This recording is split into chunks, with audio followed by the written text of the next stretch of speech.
Oh, sure. Just jump on the table right now. That's fine. Yep, we should be live now. So, for those watching, another splendid intro for you. Welcome. We're just great at these. Yeah, it's always spot on, perfect. I blame Onyx because like I hit the live button and he's like he just pounces on the table.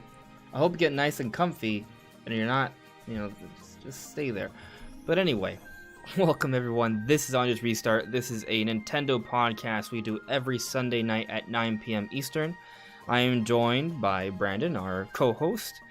His channel, his new name is WhataboutNodnarb, which is linked. No, sorry. WhataboutNodnarb, and it is linked in the description below. So make sure to check him out on his streams. I changed the name of the link, so it should actually say... Oh, no, YouTube hasn't caught up. Or maybe you need to post the new version of the link, but it should actually be the right channel name. It doesn't really matter, it should take you to the right place. Yeah, but yeah, anyway, check the link in the description below. Regardless of what it may say, it will take you to Brandon's channel. So if you want to catch up with him and see him streaming throughout the week, you can go over there. But anyways, for those curious what we're talking about today, we're going to be talking about Super Mario 3D World. No, we're not. We're going to be talking about just Bowser's Fury, because I didn't play 3D World because I've already played 3D World. I bought Bowser's Fury to play Bowser's Fury. I bought this little game case right here. What's kind of neat about it is, don't you like it when they have, like, the reversible sleeves? Colors? Yeah. Yes, dude, that is one of the coolest ones. It's beautiful. Like, this is not so a bad one, but like this is just incredible. I love the logo. Yeah, it looks great. But anyway, we're gonna be focusing on Bowser's Fury today. I actually played the game for a few hours. Haven't finished it yet because of work, but it's super good. I actually really like it. So we're gonna be talking about that for a while today. But then we're gonna be jumping into more speculation about Nintendo Directs. We're specifically going to be focusing on Zelda and Pokemon Directs that may or may not be happening this month. So, regardless of the fact that we like talking about these things with great frequency, I just want to put that disclaimer out there. They may happen, which means they also might not happen. They could, but they also might not. So, if they don't happen, please don't say, hey, you'd promise. I never promised. Put the pitchforks down. Yeah. Don't light the torches. Yeah. Don't come after us. Take it all with a grain of salt for sure. But I mean, if you're asking what I honestly think, what I'm honestly expecting, my honest expectations, and then we'll get into everything else later. But just to kind of start things off here, my honest expectations are, I think we're gonna see news for Pokemon this month. Absolutely, I'm willing to even like make a video of myself basically naked. I'll wear underwear because legalities. And I'll record myself and I'll jump into the snow and make snow angels for a whole minute if I'm wrong. I grew up in Miami. I hate cold weather. So just for the record, I wouldn't want to do this at all, and it probably would have some serious damage to my skin if I were to do this. But that's just how confident I am that we are getting actual Pokemon game news this month. Now as for Zelda, not as confident. But I'll also think it would be weird if we don't see something. Like, I feel like we've got to see something soon. So I also think maybe that could be happening. But we'll be getting into that later into the discussion. We're focusing on Bowser's Fury. But before we even do that, I'm going to check in with you guys in the chat and see what's going on. Let's see here. Solidus, hello there. D.E. Fox, what is up? Low World Legend, let's go. Absolutely. Michael L, woo, 3D World. Yeah, 3D World plus Bowser's Fury. Birdman, hello. Let's see here. Ah, yes, Low World Legend. You were here slightly after 9, he said. It's after 9. I'm pretty sure something terrible has happened and we should all panic. Yep, that's right. Podcast canceled. We were just a few minutes after 9.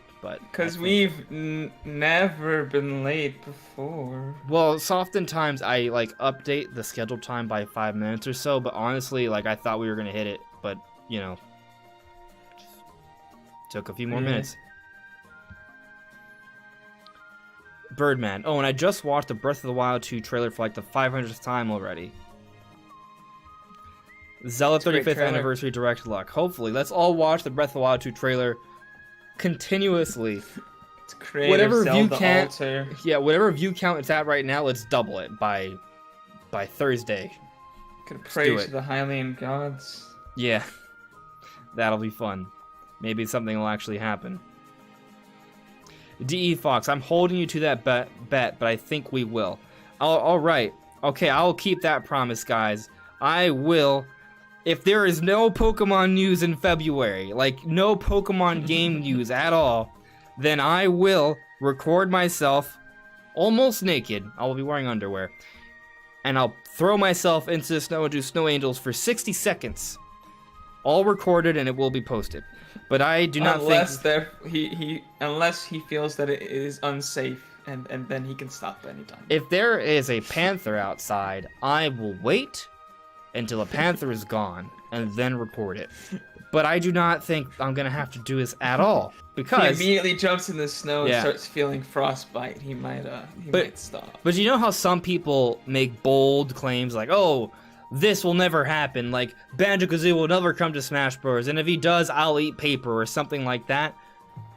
I'm not promising something that if it ends up being the case that it does happen or doesn't happen and I'm wrong, that I won't be able to do what I said I would do, you know? I can do that. Yeah. Like, I will suffer, I will be miserable about it, it may hurt, but I can physically do that. I'm not gonna say I'm gonna drink a jar of nails, for example, because that would kill me. Jar of nails. But, you know. Want to eat my hat? Yeah. Maybe a strand.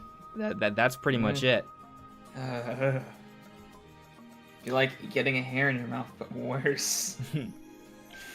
I see some questions here in the chat. Taker610. Have you guys seen the video that theorizes that Hyrule Castle is a divine beast? No, I have not seen that. However, not out of the question. We know that when we go to fight the Calamity Ganon in like the center of Hyrule Castle, like in that dome area for the final or penultimate boss, there's like constellations there. It's very Sheikah technology like. And the Sheikahs created the divine beasts, so that's not really out of the question. I mean, even the DLC dungeon is somewhat similar to that idea there. So if it ends up being the case that Hyrule Castle is a divine beast, that would not really shock me at all. But it would also have huge implications in terms of like how far back the Sheikah go in terms of designing the current world of Hyrule. I'm gonna go ahead and say that I don't think it's a divine beast. That's just my own gut reaction to it. Hear me out, though. So when we look at the Great Plateau, that is where the Temple of Time is, and there's ruins there. There used to be things there. That's where, like, if we go back to Ocarina of Time, Hyrule Castle and Temple of Time are right next to each other. What happened? Why was there this change? You could just argue, oh, it's just a different game, and that's just how it is. Because, for example, in Twilight Princess, the Temple of Time and the castle are also in entirely different parts of the world. So it is kind of strange how that works out. But it could be the case that perhaps the castle was moved, or they rebuilt Hyrule Castle again. You know, so those are possibilities there. But Brandon, I think I would side with you that Hyrule Castle isn't a divine beast. But if they did that, I wouldn't really consider it that much of a curveball. No, probably not. I just personally don't think so. Yeah. It wouldn't be crazy, though. Let's see what Swifter 1243 is saying here. With Mario 35th, they told us pretty much everything that was happening for the entire anniversary. I have a feeling that Zelda will be the same idea. Like, there's no way the 21st passes and they don't acknowledge it at all. Well, the thing is, I think this is important to consider here. The 21st is a week away. That's a Sunday. Nintendo's not going to be making any official announcements on the Sunday. So it would either have to happen like beforehand or afterwards. But another thing to consider here is that Pokemon Day is on the 27th, which is a Saturday. Which is like just slightly, like 6 days after Zelda's anniversary. So, and we pretty much know Pokemon is doing something. So that kind of has to happen too. So how do these things sort of come together? Does Nintendo wait until next month to start talking about Zelda, or even longer? Or does that happen maybe on the 18th or something like that, sometime this week, now that Bowser's Fury is actually out, and then the week after you start talking about Pokemon? Maybe. Point is, though, that we're probably not going to see a Zelda Anniversary Direct on the 21st or a Pokemon Direct on the 27th because those are weekends. But we'll get into that a little bit later into the discussion. Let's see here. Computer Robots. Hi, everyone. And yes, Andres Restart. We know that you are disappointed with Bowser's Fury right now. I'm not. What? Actually. No. No, I saw some reviews that were not suggesting that were kind of suggesting that it was a little redundant. And granted, okay, thanks for reminding that my car keys are here, Onyx. I really appreciate that. What a good kitten. Sounded like she growled, but I think it was just the keys moving. Yeah, he yes. just sat down and accidentally pushed the keys. He wasn't doing it on purpose. But yeah, what was I saying? But no, I like Bowser's Fury a lot, actually. I haven't finished the game, so we'll see how things pan out. But I don't feel like the game is redundant. I feel like there's a lot of variety there, and it's fun. There's a lot to it. I mean, that's what we're gonna be kind of focusing on for like the first half of this discussion here. I guess we might as well just jump into it now. But I guess, Brandon, because I know you haven't gotten a chance to play the game, and I have. Right. So, from your perspective, right, I would just like you to just kind of ask me questions, try and, pick my brain here, and I'll sort of tell you what I think. All right. Let's see. First question. I haven't watched any reviews or anything. Sure. And so I haven't heard about how long approximately the mode is. I know you haven't beaten it, but going off of how long it's taken you to get as far as you can you kind of sort of judge maybe how long you think it will take you to beat the mode? So I've played about 2-ish hours. And I feel like I've uncovered pretty much the entire map. Now, when I say uncovered, that doesn't mean I've explored it. Because when you play Bowser's Fury, it's like all black pretty much. And you fight Bowser, Fury Bowser, and you push him back. Now, when you fight him, you don't necessarily push him back and that opens up the map. It kind of depends on how well you beat him. Like, he has a certain life bar, so you can push him back a couple times before you kind of expand the map. But once you beat him for that area of the game or section of the game, that will push him back far enough where it repels a big part of the goop, and that opens up the map significantly. So you do it just I guess it happens 3 times, and the map kind of opens up entirely. So at first you're sort of led to believe that this map's really huge, because at first you have 3 different islands to explore, 3 different main islands, basically 3 of their own little mini worlds. They each have a few different shines in there, and that's just maybe 10% of the whole square of the map. So you're thinking, man, this is gonna be really huge if we kind of have a similar sort of growth there, right? But when you push back the map where it opens up a lot, it kind of opens up almost half the map or a third of the map in one go. And the way it does that is because there's actually a lot of water exploration, so the islands are actually very spread out, and a lot of it sort of includes platforming and racing around with Plessie. So because you're riding on Plessie a lot, there needs to be more size of the map, right? At first you don't have access to Plessie, so it's more kind of contained the islands, but after that they get more spread out, and there's a lot more of platforming and things going on within the water itself related to Plessie, which is really cool, by the way. Plessie becomes your mount, and he sort of just follows you around wherever you go. He's not right behind you, but whatever island you're in, you'll see him sort of pop up. It's hey, look, I'm here at this little port here, you can take me wherever you want to go. You don't need him, but obviously it's a lot faster to ride him. Okay. So I guess I didn't entirely finish the question. I was sort of describing the map. Sorry, but my impression is that I could probably rush to the end and get there within another 2 hours. But if I want to 100% this game and get every shine, I mean, what we're hearing on the internet, where it's going to take you up to 8 hours to 100% the game, that sounds about right to me. So okay. that makes sense. I'm okay with that. That's longer than some big games out there. It's definitely not a fully fledged 3D Mario game, but it is. It's a hearty little like expansion adventure. Nice. Yeah. Okay. Second question: how hard is it to get these cat shines? Like, how not only just like challenge for like enemies, but also like how hard are they to find? Because in Odyssey, there were a lot of shines that were actually pretty difficult to figure out how to get. Yeah, so in Odyssey, I would say it isn't like as jam-packed with moons everywhere. Like in Odyssey, you could run around the map and you'll find a glowing bush, or you'll just hear a shake under your feet, and you you pound the ground, and all of a sudden the moon comes out. Like, it's not that common. Instead, they have those things, those elements where, oh, there's like HD, like they even use a little bit of HD rumble, which I really appreciate, like sometimes underground, but it's not for a shine, it's just for like a power up or something like that, which I appreciate. Like, so they still have that, like there's still reason to explore all the nooks and crannies. Just keep jumping on and off the table, sure, that's fine. I'm talking about Onyx, but so in terms of finding the shines though, it's a little challenging to hit perhaps like 100% everything, right? Which is what I prefer.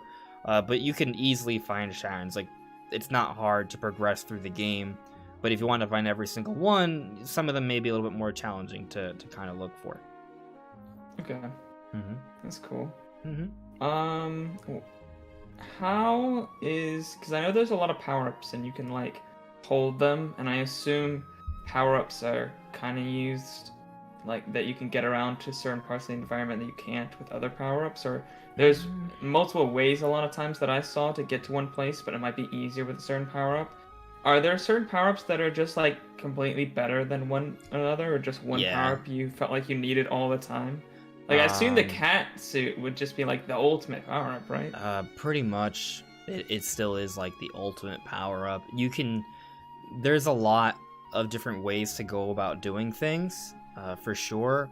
Like, there's this one shine that's like high up in the air in the middle of the lake, and the intended way to do it is that there's like a moving island, and you get on the little mini moving island, you wait, and then you jump up and get it, because it's a little high. But what I did instead is like, all right, no, I see the intended way, I'm not going to do it that way because that's too boring and easy. Instead, for me, I was like, all right, I'm going to ride around on Plessy, and then I'm going to vault off of Plessy and time it just right, and that's when I'm going to get it. Because you can make Plessy jump into the air, and then you can vault off of him, kind of like Yoshi. So you can get kind of like a double jump there. And by timing that right, that's how I got the shine, as opposed to kind of waiting on an island. So it just sort of illustrate that there are multiple ways to kind of go about getting different shines. And to that idea, with the different power-ups, there are different ways you can choose to do it. I kind of sometimes prefer finding like those weird ways to do it. Like, if I see the intended way and I'm like, you know what? There might be another way to do this. So I'm going to do it that way. Like, that's how I like to play my Mario games. I like to kind of push like the boundaries in terms of how you go around platforming the game. That's what's fun to me about them. But yeah, I would say that the cat suit is probably better than most of the other ones. Like, you don't really need the boomerang. The boomerang's nice if you want to like kill a whole bunch of enemies really easily. The Tanuki suit is okay, but I do feel like the cat suit is better. But even then, with the cat suit, I still feel like there's challenge, so I don't feel like it's just broken. So, you know, you can kind of bounce them around a little bit. There's a couple areas that you're like, I probably need the cat suit for this, but for the most part, you can get around pretty much anywhere as normal Mario. It just sometimes requires a little bit more thinking. Yeah, a little more finesse. So how is the platforming just in general in the game? Like, you said, of course, that you like to push the platforming. Is there enough of it there to where you feel like there actually is cool tricks and different things that you can do? Like, opportunity for that? Yeah. Now, I'll say that when I first played it, like, it gives you sort of, the way the game starts is very similar to Mario Odyssey, actually. Some people say it's very similar to 3D World because the intro starts off like in front of Mushroom Kingdom, you walk in and something happens. But in terms of actual gameplay, it starts off very similar to Odyssey, because at the beginning of Odyssey, when you can actually play, you're like stuck in the ground, right? And you have to kind of press the jump button to pop out, and then you sort of explore the world around you, right? Bowser's Fury starts off the exact same way. And even the HUD elements are very similar to Mario Odyssey as opposed to 3D World. So it definitely has a lot of Odyssey elements there. But once you kind of jump out, at least for me, like I was like, oh, okay, this doesn't feel like Odyssey anymore. Like it's still clearly using 3D World mechanics. So like the way you can jump and move around and somersault and do backflips, it's the physics are different. The physics are 3D World physics. They're not Mario Odyssey physics. Mario Odyssey physics feel very fluid. There's a lot more dynamic movement there. It's a little bit faster. It's easier to pull off tricks and things of that nature. There's a lot more momentum. The physics are more realistic, or there's more you can do with it. 3D World physics are pretty basic, I would say, by comparison. So that was a little, I don't want to say unsettling, but it definitely was not as exciting for me, because 3D World mechanics are it's not that they're bad, they're just simplified, because 3D World isn't it's not a 3D, to me 3D World is not even like a 3D Mario game. It's like a 2.5D Mario game. I don't really even, like, we've had the debate before, right? Like, should it even be considered like a 3D Mario game? It's not a 2D Mario game either, right? It's like something in the middle of that. It's its own thing. Yeah. But what's interesting is that it's kind of like, if there's a spectrum, right? You have 2D Mario, then you have 3D Land, then 3D World, then you have Bowser's Fury, and then you have Odyssey. So Bowser's Fury is like kind of like in the middle of 3D World and Odyssey, because it takes the 3D World mechanics, but it gives you a free roaming camera. It puts it in an open environment, and it has like Odyssey HUD elements and things of that nature, but it's still using like 3D World platforming mechanics, just putting it in a fully 3D space. It's no longer levels and it's not point A to B. It's very open. Like you just eventually, because like I said, I've opened up pretty much like 90+% of the map already within a couple hours, by the way. But I can kind of bounce around from island to island, kind of go however I please. It's sort of similar to Odyssey or Breath of the Wild, where you just have this big world and you see different points of interest and you just kind of keep jumping to wherever you want to go. So I normally like kind of staying in one area and doing as much as I can in that area, but sometimes I just see something and I'm just going to go that way. Like, basically the entire world is just a giant playground. Yeah. Which is fun. I always find that really fun. Yeah, it's fun, but it's also kind of like, some people might consider a bit of a con, because while each island has like its own music, which I think the music in Bowser's Fury is actually really, really good. I actually put one of the tracks inside the background music for this podcast, the Lake Lapcat one. So I really like some of the musical scores in this game, and it sort of changes by island. But like, the transition is so quick. Like, you take one step and all of a sudden it's an entirely different background. And then you go. They don't blend it well. I mean, it's not it blends. It's just, there's not, because like in Odyssey, like all the worlds are separated, right? So you don't see that transition ever, because you leave the world and you go to another one. In this game, right, it's just kind of like all the worlds, all the areas are so close together that you transition very quickly. So it's like playing Ocarina of Time, you just walk from one place to another, and all of a sudden the music's just different. Yes, but with that, like, there is some separation, right? Like, if you go into Long Ranch, there's a little bit of a loading screen, right? Imagine if there was no loading screen and you just walked in and out. That's kind of how this is. Because, like, you'll be on an island, and let's say you fall off the island, like, a few feet away into the water. Now you're in, like, the water background music sort of area, as opposed to the music for that island. You think they would keep it the same music and, like, maybe have, like, a shallow area around the islands where it stays the same? Like, because, like, if you're playing Wind Waker, and you're on an island, and you jump off the island, you have to, like, swim a certain distance away before the music changes to the Great Sea. It doesn't just all of a sudden, like, help, you fell in the water, it's the Great Sea music now. I guess the interesting thing about Bowser's Fury is the music changes a lot. Because you also have the Fury Bowser, Like he comes like every Right. few minutes, like less than 10 minutes, you will see him pop up again. And that it switches to like the Fury Bowser music, right? So between the Fury Bowser Yeah. music and then being on Plessy, which changes the music, or being in the water or the different islands, like the music's constantly shifting depending on what's happening and what you're doing. It's not bad. I think it's fine, but it is a little different than how it is in most other games. Right. Yeah, I'm not sure what they would do differently. Like, I think what should happen if they kind of continue on with this sort of idea of gameplay for Mario is that the world should be a little bit more spread out so that transition doesn't happen as often. But yeah, and that's pretty much it. And it's also with Fury Bowser, like I like the element of him coming in and changing the environment around and things of that nature. Like that's really cool, but it happens with great frequency. I think what should happen is that if there's ever like a fully 3D Mario game that has like a mechanic like Fury Bowser, that it doesn't happen every 5 to 10 minutes, maybe more like once an hour or something, you know? That way, Yeah. like kind of like the Blood Moon in Breath of the Wild, maybe slightly more often than that depending on how important the mechanic is. But you get my point. Like if the transition's not as often, that sort of constant shifting in music is not really there anymore. It's still a little bit more of an easier transition. And to your point regarding to like the Wind Waker Islands, yeah, if the map's more spread out, you're not gonna like just fall off accidentally and then the music changes. Yeah. I think they should have put a little more space in between the islands. Yeah, but I want to go back to what I was talking about in terms of the world feeling kind of like a playground. Like, All right.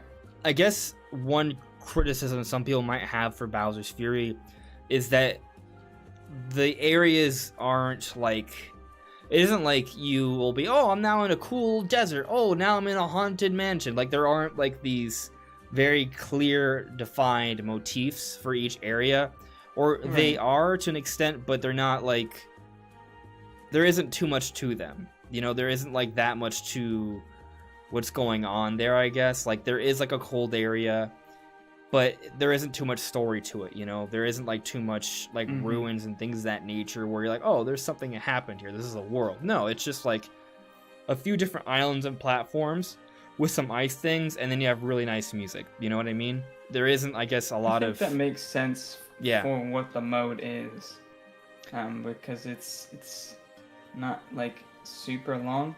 So I think that contrast that you're talking about, like in the music being slightly different or maybe even jarring at times. Imagine if every 5 feet, you know, like every couple islands, it was just like completely different, distinct, dramatic change. Yeah, it would look really weird and not natural at all. Right, because the entire game takes place on a lake with islands. Yeah. But the islands basically are like playgrounds or jungle gyms because there's lots of cool little things going on there, and each set of island has kind of like its own little bit of a theme, but it's not like so drastic that it has like an entirely different like field to it. Like it's just all in a lake, and that's pretty much it. Like yeah, there's one area that has like some hieroglyphs, and there's one area that has like ice, and there's another area that has like desert and stuff, but it's just there's not like a big story behind it. And like as you noted, like that probably wouldn't have worked because of how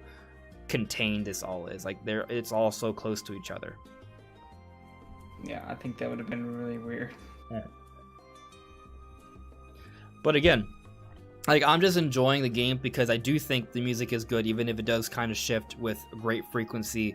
Like there's just a lot of fun little things to do all throughout the world, and I'm constantly seeing different things to do, and it's been fun. There's a lot of variety there, and I've just been kind of really enjoying that, just sort of, you know, figuring out what's going on in the world and learning more about what I can do with the mechanics and such. It's been a good time so far, and I even like the Fury Bowser is pretty cool as well. Like, yeah, I want to know how did it live up to the hype fighting Fury Bowser? Because it looks like a really awesome fight. So this part's kind of interesting. Disappointing or no? So when you get the Giga Bell, you don't have to get the Giga Bell, by the way. Like you need to get the Giga Bell to progress the map, but you don't have to get the Giga Bell to like stop Bowser. Like you can just avoid him for a few minutes and then he goes away.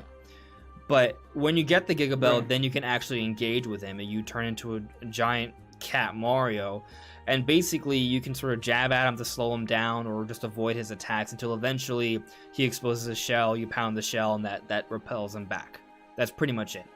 But, like, and I know with every, like, section of the game, as you sort of build out more of the map, there are different... Fury Bowser has different tactics, so I don't know how his tactics evolve later into the game, but I have seen his tactics change a little bit. There are other things you can kind of do, like he does shoot. There are a lot of like big red spikes that like kind of crash to the ground. You can grab those and throw it at him, and that can stun him, cool. And that gives you an opportunity to sort of hit him as well. One little neat thing I noticed though is that the islands are all still there, so you can kind of still use them as like platforms or like walls to protect yourself. You just kind of crawl or jump on top of them, and when you get hit, it's basically you're just a bigger version of what you are already. So you can power down to normal Mario or even mini Mario as well. So that's all kind of there. It's basically just like a supersized version of the map while you're fighting Bowser. That's cool. Or not, the map is the same size, but you get a lot bigger is what I mean to say, and you're just a giant on the map. So the map feels smaller once you get larger, right? Yeah. But Bowser, he does get new tactics. It's not like the Mario Galaxy Bowser boss fights where you essentially do the same fight like 3 times. It's different. He has different attacks and stuff, and it does create different challenges. That's cool. Yeah, but besides him, there aren't really... There was a couple like mini bosses, right? There's a few parts where you get locked into a section and you have to kill off a few enemies. But there hasn't been any other like big epic galaxy-like bosses or anything like that. Right. I wouldn't expect there to be. Yeah, I mean it's pretty much just Fury Bowser. But the thing is, he kind of follows you around too, right? So you can be trying to get a shine, and then you think you're fine, and he just jumps right in front of you. You're like, oh my god, there's this giant Fury monster right in front of me. And sometimes what he does can be a little threatening. Right. Like he shoots a giant lava beam, and if you don't get behind a particular block that will protect you, it'll just hit you. Damn. Yeah.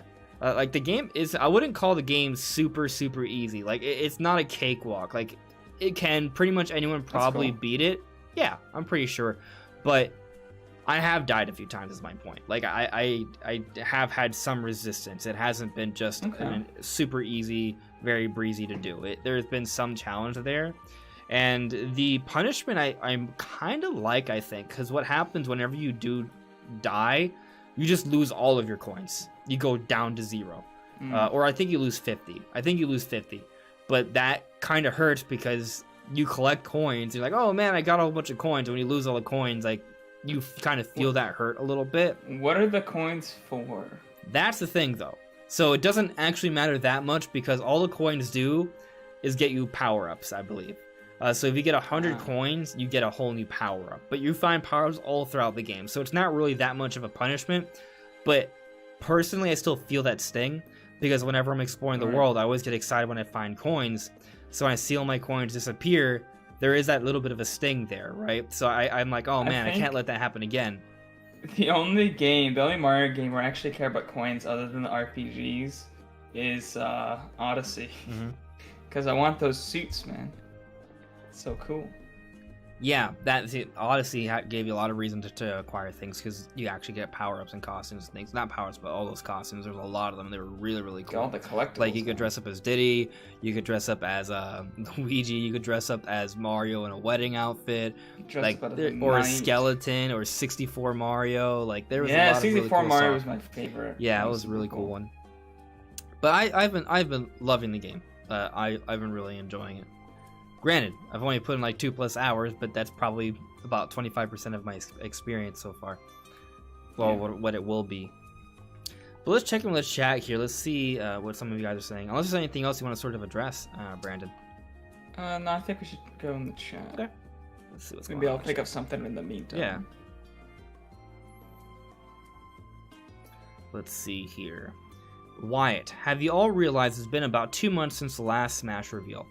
So, yeah, I mean, we kind of touched on it in I touched on it in my video last Thursday, sort of talking a little bit about the whole Crash Bandicoot hype, because Crash Bandicoot was confirmed for Switch, the Crash Bandicoot 4 It's About Time, which we all sort of saw coming. We've talked about it. Brandon, I'm pretty sure you and I, whenever it was announced for the other systems, we're like, yeah, this will come to Switch in a few months. Here it is.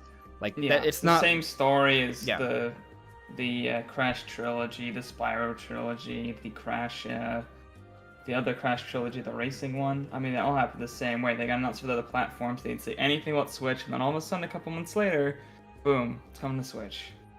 Yeah. But so that's happening, which sort of raises the speculation. Oh, we're going to be seeing Crash Bandicoot. Like, a lot of people are really think strongly about Crash Bandicoot. And I'll say that I don't know if it's just people willing it into existence, or if there were rumors that sort of may be true that now people are buying into, if it just seems like a really good fit. I'm not sure what it entirely is, but I definitely do feel like there's a chance that Crash is happening. I mean, there are reasons. Like, Activision has worked with Nintendo. It's a big third-party character. It's not by Sony technically, but it also, there's that history there. So there would be some compelling reasons to get the character on there, and definitely fans would be excited. Cool. Yeah, for sure. So maybe it could happen, but to your point, Wyatt, it's been a few months, right? So, like, it could be the case that we could be seeing a Smash reveal really soon, because Minecraft Steve, if I remember correctly, came out around early October, right? And then in December, we got Sephiroth. So that's just a 2-month window. So if it's only taking them that long to get these Smash characters done, the premise of us seeing something this month in February isn't that crazy. We have now, 3 left? Yeah. I do feel like they're going to space them out a little bit more. I feel like they rushed. I don't want to say they rushed Sephiroth, but I think they got it out a little bit quicker so they could have something ready for December. Way quicker than I was expecting. Yeah, for sure. I think it probably has more to do with the delay of Min Min because of COVID. And I think they were just playing catch up, which is why there was that 2-month window. That's my speculation right now. But I feel like, regardless though, that if they were able to do that, who's to say that they won't be ready with another character this month, right? But even if it doesn't happen this month, next month is not at all crazy to think that we can get a reveal for one. Yeah, I do think we might get a reveal then, but I'm gonna say we're gonna have to wait till like late spring for the next character. You think so? Yeah. Do you think they want to conclude the past towards the end of the year? Then is that what you're thinking? I think they want to sort of space that out in that way. Yeah, I think they do want to do it towards the end. Conceivably, but I could also argue that they could get one out. I'm not necessarily thinking February. I'm thinking March, right? But maybe if they do have a direct this month, maybe they could tease it, and then have the Sakurai Presents in March, and then it comes out a few days after that. But then if they have one in March, they could save one for the E3 time. And then they wait 3 or 4 more months, and they have another one come out around September or October, and then you're done. That's it. Yeah. I kind of don't expect them to wait all the way until December to conclude everything. They might, but I don't think they will. I think they're gonna. They don't have to use Smash at the Game Awards every single year. No, but I could certainly see in October or November release for the last character. Maybe. With an April or May for this next upcoming one. Yeah, and I also want to point out that even if Crash Bandicoot happens, I don't necessarily think that they would use Crash Bandicoot for this next Smash reveal. I feel like that would make more sense to happen around E3 time, actually. It feels like that kind of reveal, Maybe. Yeah, so if they do it as the next character, they'll kind of come out around the same time. Well, hear me out. If we go back to last year's Game Awards, right? There was no Smash reveal, if I remember correctly. But in January, we got a Smash reveal, and it was for Byleth. You understand my point? Yeah. They could have used Byleth then, but because it was a first-party thing, they didn't do it, right? But once the next character is a third-party character, Sephiroth, they had at the Game Awards, And then we think about what we had at E3 2019 with Banjo-Kazooie and Hero third-party characters. I feel like if that Crash just kind of feels like the kind of character that would be better to have at the Game Awards or an E3 presentation. Now, obviously, if the pass is ending with just third-party characters and there's no more first-party characters, then yeah, then you just reveal it when you're ready. But if they also have some first-party characters mixed in, I think the timing of when they come out matters. I'm still curious about what Nintendo will do just for E3, like what their E3 plans are, because they haven't announced anything about it. And E3 itself, I'm pretty sure they already are saying that they're almost certainly having a digital-only thing. Well, I think at that point, Nintendo just has some sort of direct. Now, they might not do it at the same time as everyone else. That's what I'm saying. Like last year, they didn't even care to do one. But last year, I don't think they had enough announcements. Last year was a very unique situation, I would say, though. Yeah, I think this year they would at least do like a direct or something. I think there's gonna be a big summer direct. But it's also conceivable that we have like a huge Nintendo Direct like either this month or next month, and then they just have like smaller things throughout the year instead. Like they don't have to hold themselves to that E3 sort of slot, because considering where we're at right now, like it's just been so weird because we don't really know about what Nintendo's plans are for 2021 at all. Like they haven't really told us anything. We just know about things that were announced last year. Yeah. So it's kind of strange for sure. But let me sort of move on with the chat here. Solidus, Breath of the Wild 2 info is basically the one guarantee with the anniversary. I would say we are guaranteed to get news on the game this year. And I do think Zelda's anniversary will be tied into some sort of advertisement with that. That's like I feel like that's like kind of like a bare bones sort of expectation. Yeah. I would love to say Breath of the Wild 2 news and other Zelda game news this month for the anniversary, but that's not set in stone. I wouldn't be surprised. Honestly, I might be more surprised if they talk about Zelda and they don't at least give us a short little clip at least confirming that it's Breath of the Wild 2 is coming out this year. Like, even if it's nothing more than here's a problem, a panning shot that says 2021. Well, let me ask you a question. Hypothetically speaking, I don't want this to happen. I'm not necessarily expecting to happen, but you never really know, right? What if Breath of the Wild 2 is not ready? Or rather, they're not sure if it will be ready for the holidays. Does Nintendo at that point shouldn't say 2021 if they're not sure, right? Well, no, not they're not sure, but I'm pretty sure they're sure. I think that they're gonna be sure. They better be sure. I'm pretty sure by now, they might even be giving it a few more extra months of polish more than it absolutely needs. Yeah. I'm not far off from your thinking there. Let's see here.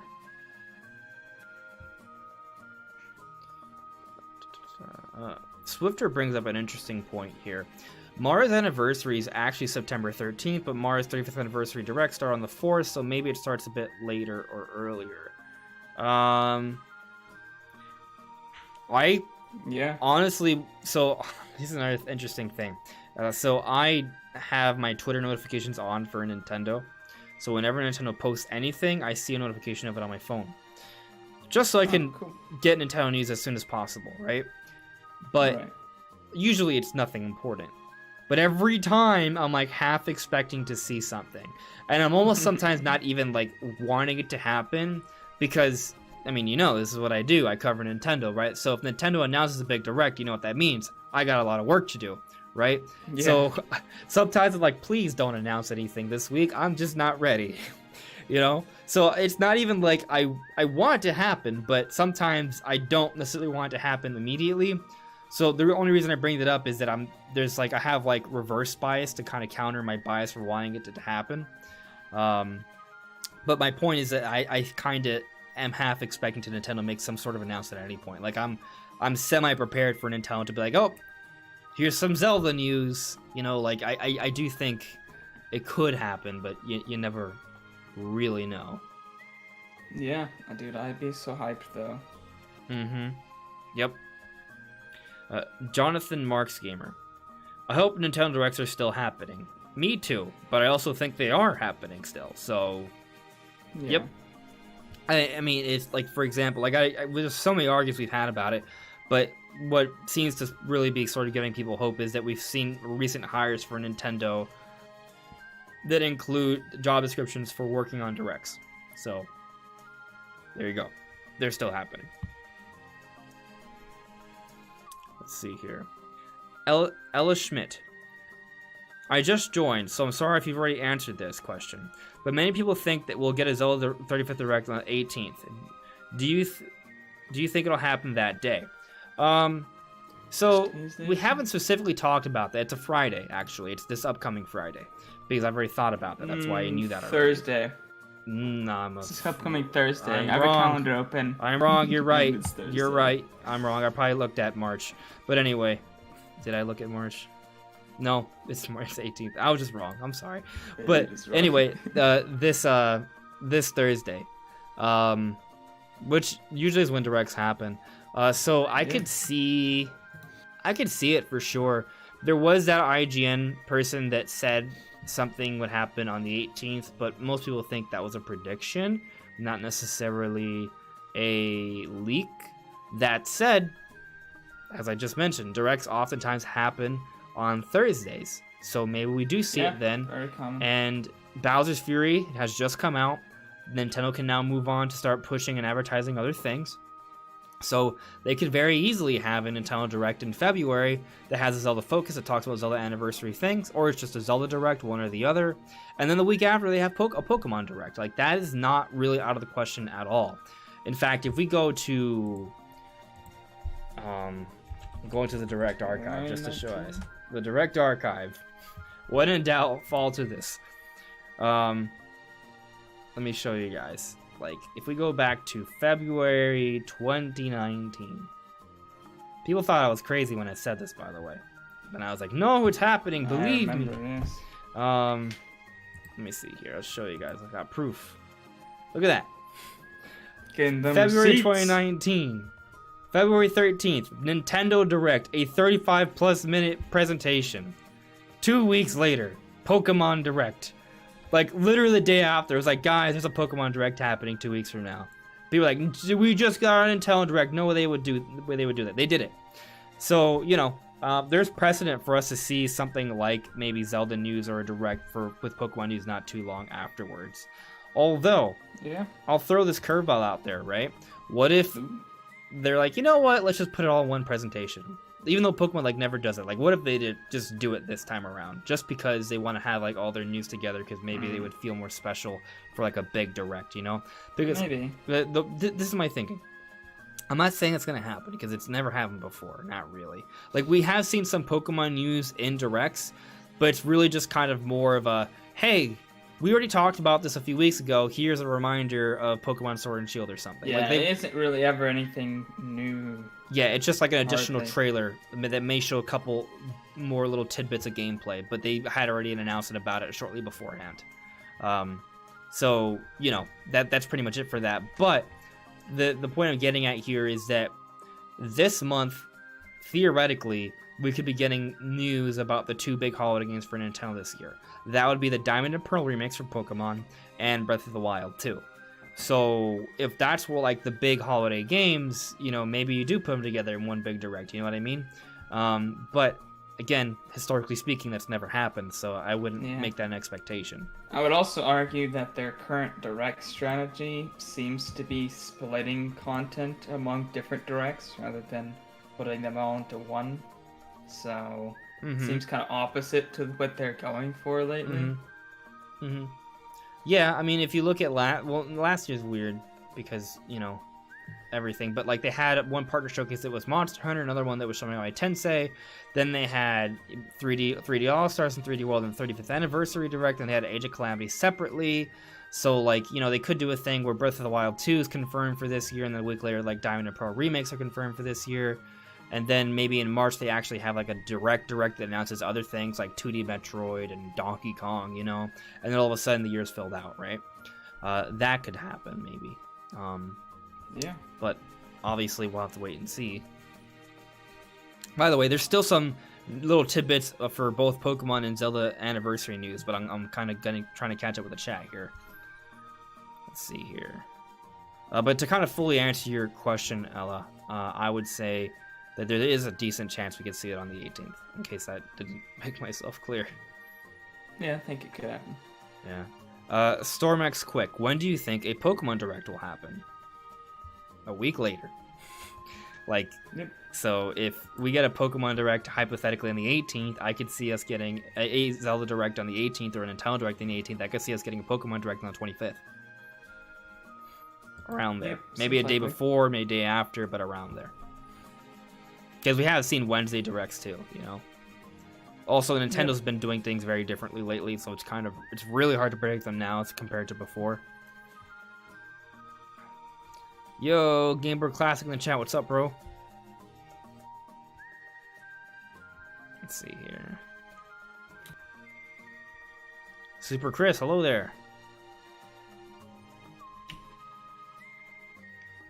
Okay, got this question right here. Birdman. They could tease what franchise it is, just like with Min Min. I'm pretty sure Birdman's referring to Smash Brothers here. So let's say they have like a Direct Mini this month or something like that, and they could tease a Smash character, and then it is fully revealed in March. Yeah, I think so. I think that's in the cards. Taker 610 added me. I'm sure that Nintendo is sure about being sure that they are sure. Yeah, they're sure. Sure. Yes, I guess. Sure. Sure. Visible Broken.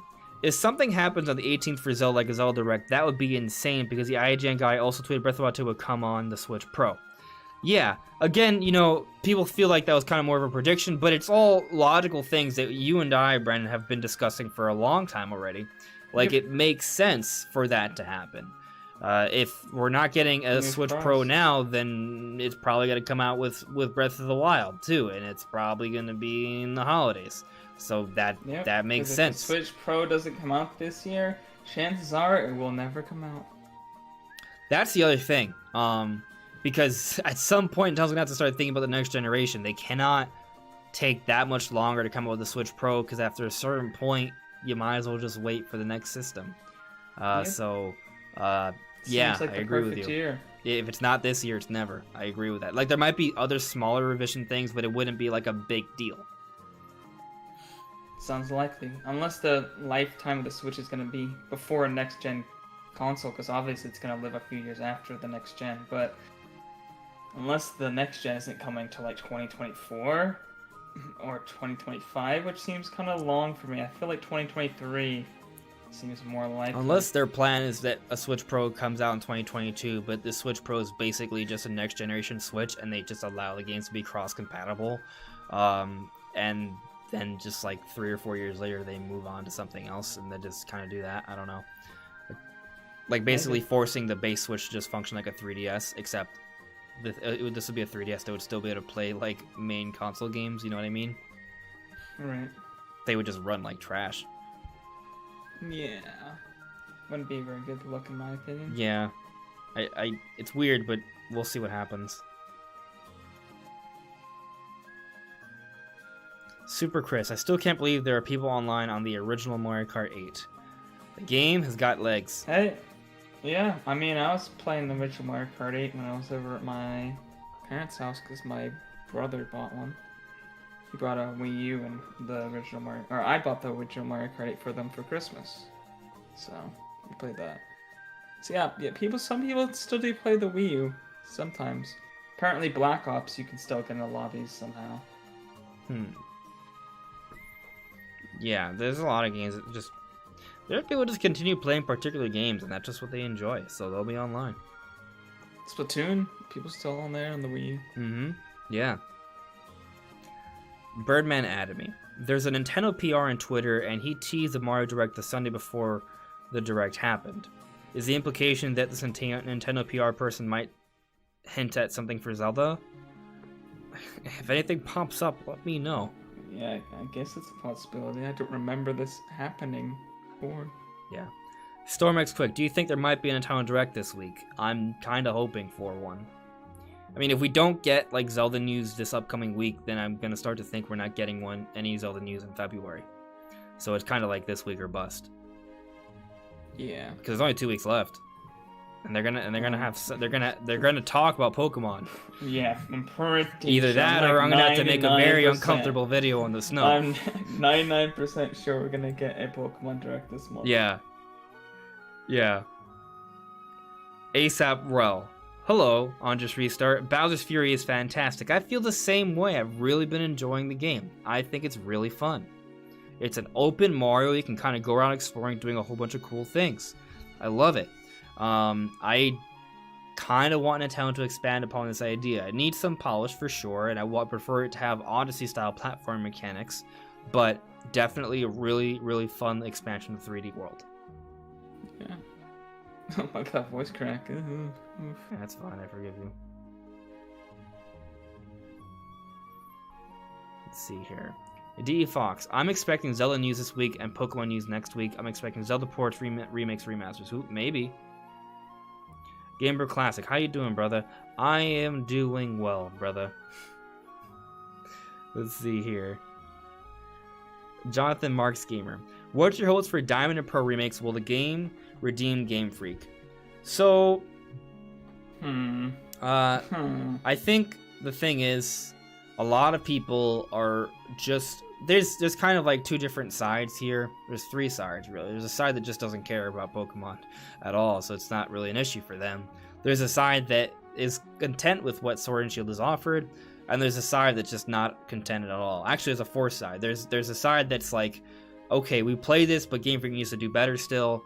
And then there's a side of, we are not going to play Sword and Shield because it's terrible. How dare Game Freak do this? I'm in the side of, I enjoy the Pokemon games, but I also acknowledge that they need to improve upon things. But I kind of always felt about that way consistently for every single Pokemon game for years. So Sword and Shield hasn't really, for me, wasn't really that big of a change. But I guess obviously the whole National Dex thing has complicated things. But I'll say that I do think Game Freak has been trending in the right direction lately, I would say. And I think that Diamond and Pearl remakes will feel more polished than Sword and Shield. I don't think it's going to completely revolutionize Pokemon and all sins will be forgiven for everyone. I don't think that's what it's going to be, but I do think... It's a remake. It's not a new gen. It's probably not going to be like the second coming of Christ for Pokemon. I don't think so, but I do think it's going to be a game enjoyed by many people, myself included, and I do think it's going to be, in general, considered to be a slightly more polished product than Sword and Shield. Yeah.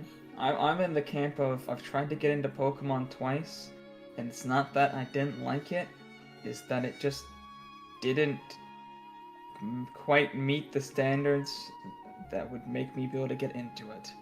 Yeah, I mean, the thing as is, somebody who's not a fan already, it just doesn't seem like it offers enough I think part of the problem is that they're making the jump to HD consoles, and they already made the jump to 3D on 3DS, but on 3DS, you know, it's just kind of like you kind of look over these things. But by being on Switch, an HD console, 3D games, there's a much higher expectation. When you start putting yourself on the same platform where that holds Breath of the Wild and Mario Odyssey and other open world games like Assassin's Creed and such, you're comparing yourself to actual AAA development games, and all of a sudden Pokemon pales in comparison by a significant margin, right? When it's on a handheld where a lot of the games are still two-dimensional and using sprites and things of that nature, the standards are a little different. The expectations are a little bit different. So if you were to play, like, for example, Generation 5 or 4, you'd be like, oh, this is a fun game. Because, you know, 2D games just kind of age gracefully, right? But when you start looking at games from the 3D perspective, then from an HD perspective, you're like, this doesn't measure up to the other stuff that's out in the market. So I think that's kind of part of the problem for Pokemon right now. They're playing a lot of catch-up, and historically speaking, Game Freak has always been really slow in terms of, like, advancing their technology. Yeah. So this is not anything different. And that's, I guess, where, you know, I kind of stand, is that this is not a surprise. So what Sword and Shield is not a surprise for me. And I think they advance in a lot of ways, but they still have a lot of work to sort of improve things. I think they need to work on their engine a lot. Yeah, for sure. It needs to be more optimized for what the Switch can handle. Hi, Brandon. I think you're gonna definitely not find. the top. I feel like once the next generation comes out, say next year, at that point you'll be like, oh wow, this is palpable. Like you'll think it's okay. Better. Yeah, like I think right now you probably think the Sword and Shield is trash. Like the next generation, I think you'll be I like the this style is nice. of it, but like technically, yeah, it's pretty garbage. Yeah, when the art style sort of saves it, but even then, it's not. It's a simplistic art style. I mean, I find it visually pleasing, but there is a lot of very basic things in there. It's not graphically impressive, right? Like it might be pleasing to the eye, but it's not graphically impressive. I agree with you there. But anyway, in terms of my hopes and dreams for Diamond and Pearl, I would like them to incorporate wild area segments in there, but still mostly keeping true to what the game is, but include all the platinum content as well, which is the third game in the series, and really give us a lot of nice quality of life changes and make it kind of in the style of Sword and Shield. You do all that with some really nice online components, I think that'll be a pretty good remake. Will they do that? We shall see. But just want to kind of get through the chat here, unless there's something you wanted to add, Brandon.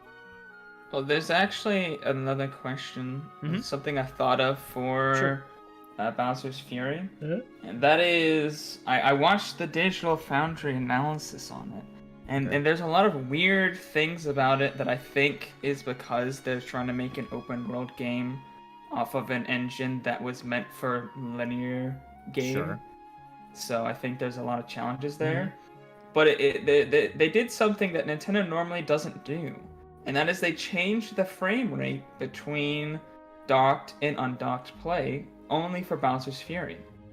So it's 30 FPS if you do it in handheld, and it's 60 top if you do it docked, which I just thought was, I mean, completely weird for them. Yeah. Like, they never do that. Yeah. Especially for like a platforming game. Yeah. To just drop down to 30 FPS in handheld mode. Mm-hmm. It is interesting. I do remember hearing about that. I've only played like handheld mode for like 30 seconds.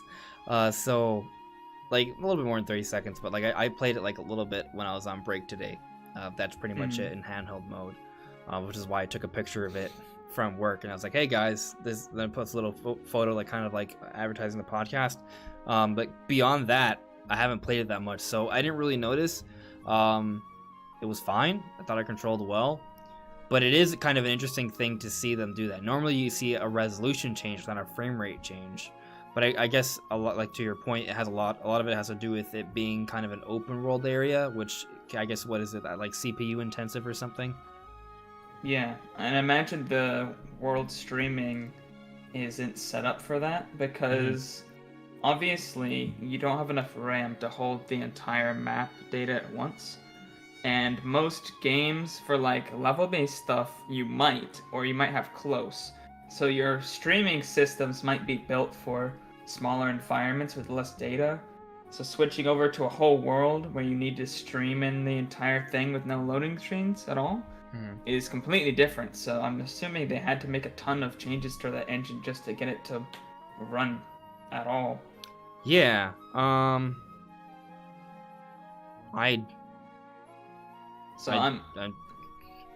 wondering what they can do with this concept with an engine that's better suited, like Odyssey. Like, they have much bigger levels with much more intricate things happening, but the frame rate never drops and the resolution is higher on Mario Odyssey. Whereas there are frame drops in Bowser's Fury and the resolution what they could do, right, is that we talked about it earlier, how like it's basically just all in a lake with some simple islands, right?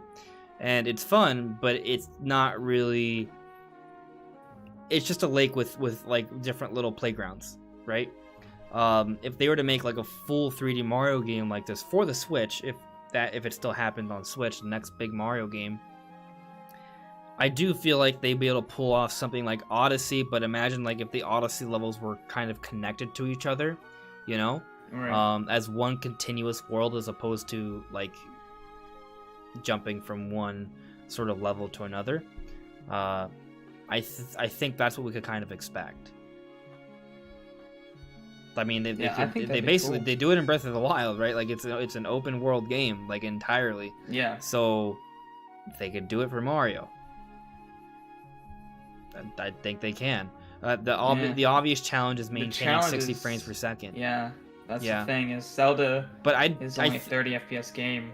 Yeah, but also I wouldn't expect the worlds to be as complex as the world in Breath of the Wild, right? Like the Mario is just inherently more simple. So I think they could probably pull it off. And also, if they want to do 30 FPS in handheld mode, as long as it's consistent in handheld mode and consistent in TV mode, I personally, that's fine with me. I know some people don't like that transition, but I mean, you're already transitioning to a smaller screen. It's already a different experience already. So like, I feel like it's fine, but you know, I mean, I switch between 60 FPS and 30 FPS games all the time. My issue with frame rate isn't changing from one style to another, it's just consistency for that one particular game. So if you're changing to a different mode in the game, as long as within that mode of the game it's consistent, I don't mind. So if I switch to handheld mode, where I get up, I move, and I'm like, you know, it's not like I'm watching the game and it's an instant transition to 30 FPS where that'll be jarring. Right. I'm already making the move to do something in real life where I'm no longer immersed in the game to transition to handheld mode. You know what I mean? So for me, that's fine. But I mean, obviously, everyone has different tastes. I just think it takes away a lot of your control. Your input's just going to be a lot slower. There's a lot less visual feedback, and for a fast platform game, that would definitely make it a worse experience. I'm pretty sure, even if I was a handheld person, like, I typically don't play in handheld anyways, but even if I did, for Bowser's Fury, I would literally never play in handheld. Even if I played handheld normally for other games, I would never, just because I wouldn't want to go play it at 30 FPS. I think it's just a legitimately worse experience. Play? So I just, for me, it's not really a problem. Like, yes, I prefer 60 FPS, but like, it's fine. Like, if you have to give something up, it's something that I think it's something that Nintendo does already. So if they'll, like, for example, they didn't bother to put 60 FPS mode in the Sunshine part of 3D All-Stars. They could have, they didn't. So like, while that's a disappointment, it doesn't stop me from playing Sunshine or enjoying Sunshine. So, you know, if in order for them to make sure that they can get a fully seamless open world 3D Mario game, they have to do 30 FPS in handheld and 60 FPS in docked, I'm okay with that. Now, maybe it'll be different depending on what type of Switch you have, right? Say on the Switch Pro, it is 60 FPS in handheld mode, but on the base Switch, it isn't. That's also consistent with what Nintendo's done in the past. Look at if you play games on new Nintendo 3DS versus 3DS, there is a difference in performance in games. But the problem back on the 3DS though is that it wasn't like it was optimized. Like if you would play Pokemon Sun and Moon on the 3DS and you double battles, it just chugs. Like it's just tremendous slowdown. It's not like consistent. Yeah. It's a noticeable variable change. Versus when you play on new 3DS, it runs a lot smoother. So as long as it's smooth, again, that's the real issue. So as long as if they have a smooth, consistent frame rate, regardless of which setting it is, I think that's fine. It's passable. I just am curious why they didn't lower the resolution more, because it actually sticks very close to 720p in that mode. So it appears that they traded resolution for frame rate, or frame rate for resolution. So they targeted a higher resolution instead, which is like such a weird thing to me, that they would do that for a platformer game. Yep. I'm not sure. I'm not a developer, but I wish they had different modes. I'm just curious because obviously the only thing that changes when you change between handheld and docked is the GPU clocks go down and you get slightly less memory bandwidth on the RAM, but the CPU clocks stay the same. So as far as like world simulation, there'd be no difference. So there's not like CPU bottlenecks.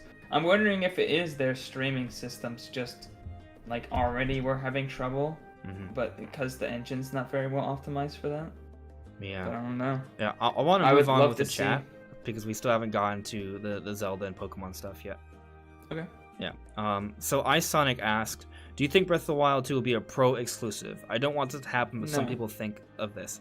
Yeah, no, you're right, Brandon. That's not happening. It kind of annoys me that a lot of people say it will, because obviously some people would be concerned about that. Breath of the Wild 2 will absolutely, positively not be a Switch Pro exclusive. That will not happen at all. And okay, I don't like making this bet at all because I don't like putting my life at risk, but I will stay outside for 2 hours in the snow. 2 hours. And I'll record Hypothermia. If that happens. Okay? It will not happen. I bet there's a better chance Breath of the Wild 2 is canceled than that happening, and that's not going to happen either. Yep. So don't worry. I don't even think the Switch Pro is going to have any exclusives at all. Like, games will perform better, not. But your games on your base Switch will work just fine. New games will continue to come out for base Switch. The same games. I wouldn't be worried. Yeah. Armchair analysis. Imagine a Breath of the Wild like open world game for Pokemon. Wouldn't that be something? Maybe in 2052. Not that long. They have open world areas already in Sword and Shield, but obviously there's a huge difference between Sword and Shield and Breath of the Wild. Let's see here. Game Bird Classic. My problem with Game Freak is that they basically have unlimited resources. More than most companies. Even being new to an HD console, they have the resources to hire experience. So here's the thing. I feel like there's an important distinction to make between Pokemon Company and Game Freak. Pokemon Company is a huge company that makes lots of money. Game Freak doesn't necessarily do so. Now, you could argue that Pokemon Company should fund Game Freak more, make them larger, make them an even bigger team, so they can pull off even more. Yeah, but I'll also say that for the development of Sword and Shield, if I remember correctly, their development team basically doubled between Sun and Moon and Sword and Shield. Like, leading up to, as they developed for Sword and Shield, they doubled their development size. That's a huge growth. So, while it may not be enough growth to satisfy everyone, they are moving in that direction, you know what I mean? So, it's tough, right? Because the other thing is people kind of want a Pokemon game every single year, and in order to do that, the sacrifices need to be made. They have to have people continually working on that. They can't devote as much time to just straight up expand everything. They need people continually working on games, and because they're working on different Pokemon games at once, they can't just devote all their resources to one particular game. So there's there are challenges to this. Now, of course, Pokemon Company wants a Pokemon game to come out basically every year because there's more money there, right? So you could argue, they should just focus on quality. There's some business things at hand here for sure, but my only point is that I do see that they're improving. Maybe it's not enough to satisfy everyone, but they are improving, and I'm optimistic that they will continue to improve. Yep. I think they just need to do a lot of work on their engine, because I feel like it's a big bottleneck for them. Yeah, it definitely needs to get better. Birdman. There was an interview with Panic Button and their work with Doom Eternal on Switch, and they said that Switch introduced new GPU technology that PS4 and Xbox One didn't have. Technically, it is new hardware. So... yeah, you're talking about the Digital Foundry one? Yeah, it does have certain things. New hardware. It may not be as powerful, but it is new hardware, so there's things that it can do. Absolutely. But we're pretty much caught with the chat now, so let's now jump into some other things that have been going on lately. So basically, for Zelda, and Pokemon as well, basically for Pokemon, there's news coming out that there's going to be something happening for Pokemon. There are Pokemon trademarks coming up, and Zelda trademarks coming up, and there's mention of plans coming out shortly before the concert that's happening for Pokemon, which is on the 27th, which is Pokemon Day. So, okay, I mean, again, it's nothing groundbreaking here, but it's just kind of more information supporting the idea that Pokemon is around the corner. But for Zelda, because for Zelda's a little bit more doubt, right? We recently got trademarks for Phantom Hourglass, Wind Waker, Skyward Sword, and Ocarina of Time. That's a lot. And actually, Kelios pointed out something else very interesting. Now, I don't entirely understand what this is, right? But I'm going to show it to you guys, and if any of you can read French or if you can understand what the numbers are on this screen, you let me know. But I do find it to be rather fascinating. So, basically, I don't know what it's saying here. It sounds like something's getting renewed, right?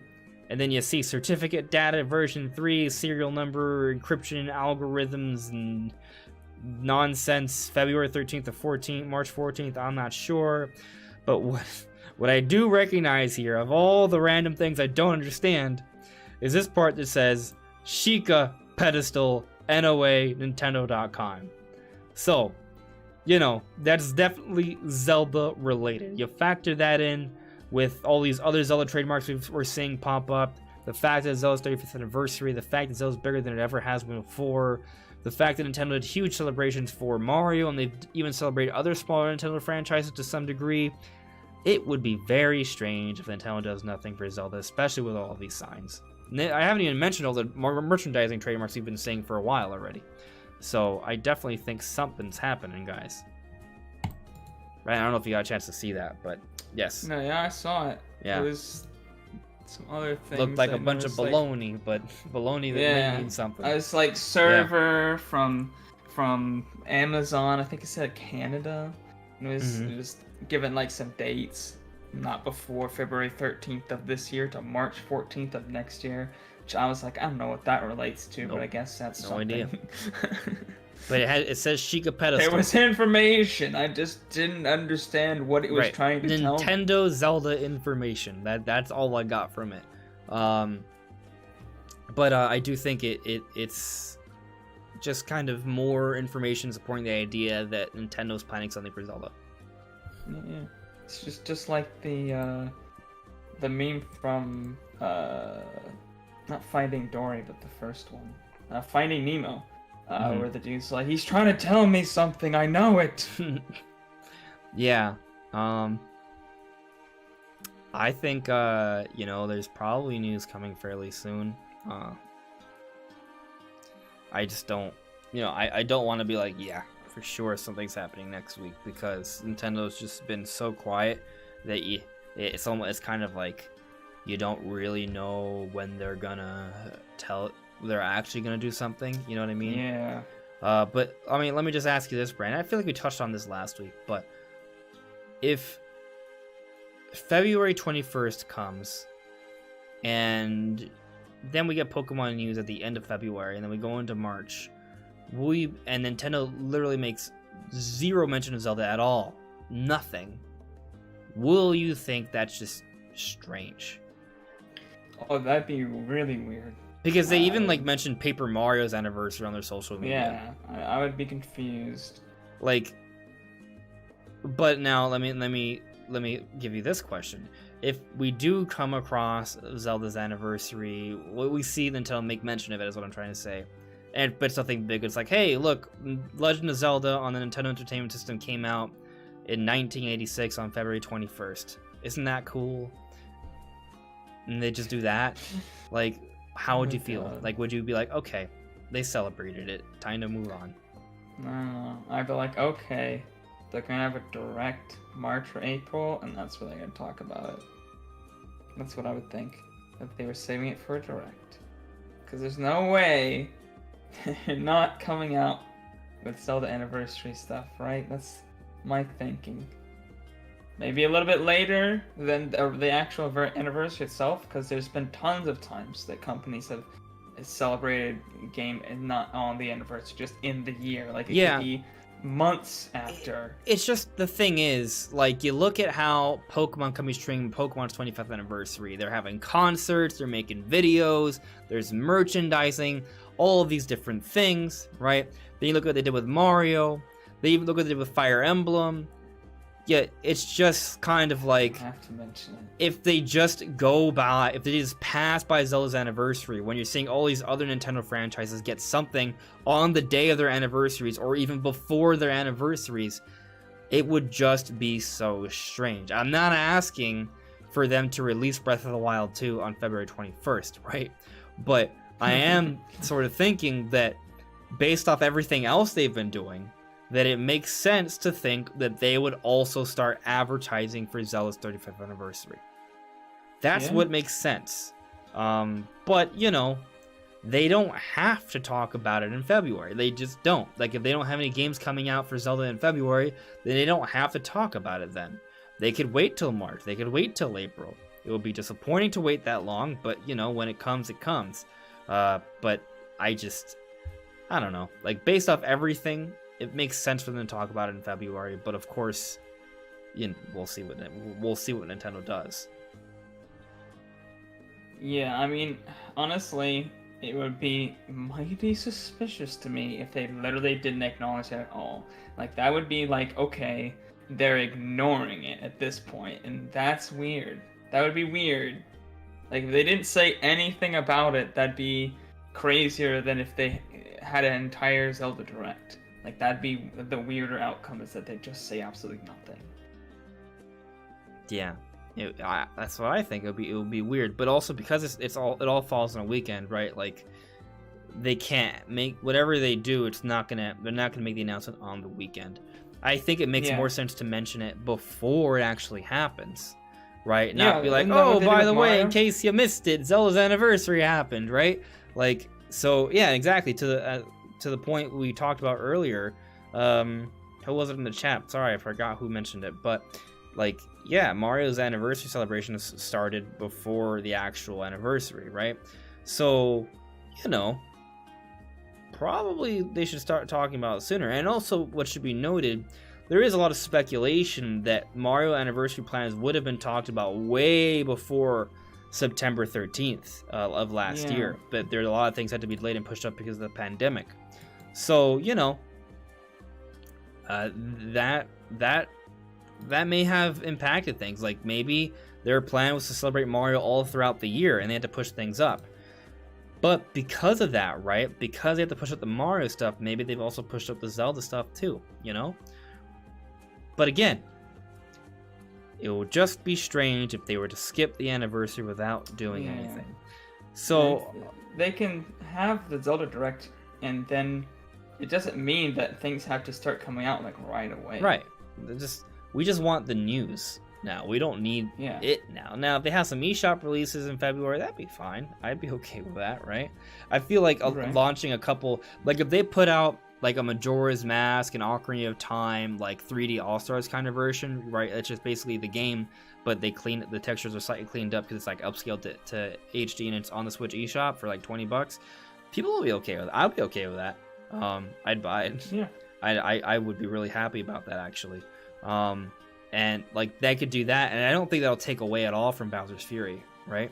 So, I could see them doing that maybe, and then have like actual significant like retail releases come out later into the year. So I'll say that my prediction has been that we get Zelda news by the anniversary. I believe that still. I have doubts, of course, because you have to have doubts with all of these things because you never really know.